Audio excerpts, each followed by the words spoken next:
Censor వాళ్ళకి పెద్దగా పండగే, ఎందుకంటే ఏ సర్టిఫికేట్ మూవీ అని క్లియర్ కట్గా తెలిసిపోతుంది. అండ్ నాని అన్న డిఫరెంట్ లుక్లో కనపడ్డాడు, చాలా బాగా వేరియేషన్ చూపించాడు అనే ఫీలింగ్ వచ్చింది. And at the same time teaser అంతా బ్యాక్గ్రౌండ్లో ఒక వాయిస్ రన్ అవుతుంది, ఆ వాయిస్తోనే టీజర్ అనేది రన్ అవుతుంది. ఆ వాయిస్ ఇచ్చిన ఎలివేషన్కి, నాని అన్న కనపడే విజువల్కి, అనిరుద్ధ్ కొట్టే బీజిఎంకి, బ్యాక్గ్రౌండ్లో శ్రీకాంత్ ఓడల డైరెక్షన్కి, అంటే ఓన్లీ ఆ 1.5 minute టీజర్ గురించే నేను చెప్తున్నా, పీక్స్లో ఉంది నా వరకు. నాకైతే చాలా బాగా నచ్చింది.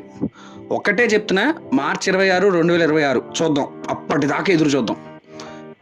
వీళ్ళ ముగ్గురు కలిస్తే ఒక మ్యాడ్నెస్ అనేది ఇవ్వబోతున్నారని క్లారిటీ వచ్చేసింది టీజర్తో.